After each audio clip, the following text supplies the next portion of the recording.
So I am reading this book called Getting Real by Susan Campbell, and it's an absolutely amazing book, and I recommend it to any and everyone. Regardless of where you're at in life, this book is definitely something that will give you perspective and really help with communication, especially if you struggle in relationships with communication, or if you struggle just in general with communicating with yourself, with others, with a parent, with siblings, with friends.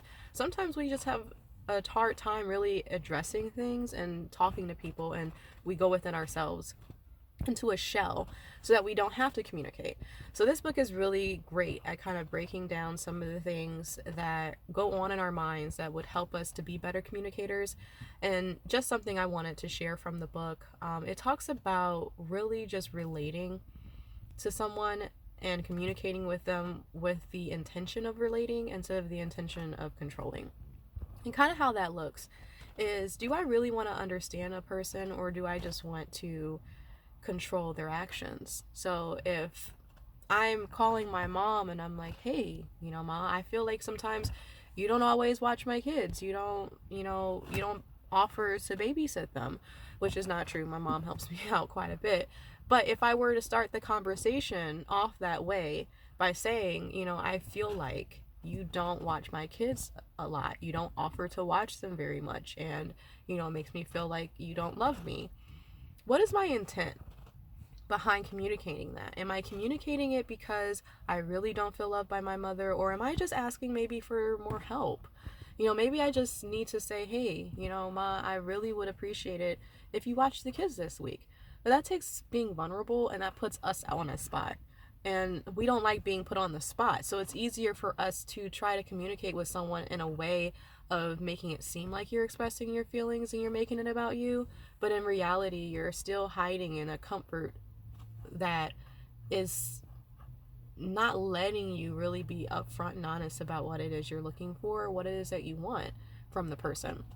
So relating would look probably more so like, hey, Ma, I wonder how often, you would like to see your grandchildren. How many times a month do you think would be enough for you to spend time with them without me being there? There is no control in that question because it leaves the floor completely open for her to express her desires and what she wants, and for me to understand where she's coming from as a grandmother, instead of me asserting myself to say, well, I feel like you don't care about me and that's why you don't watch my kids. And in that moment, I might be expressing myself, but I'm controlling in the way I'm expressing myself. I'm trying to make her feel bad about not watching my kids so that maybe she'd watch my kids more. And is that the type of relationships that we want with people?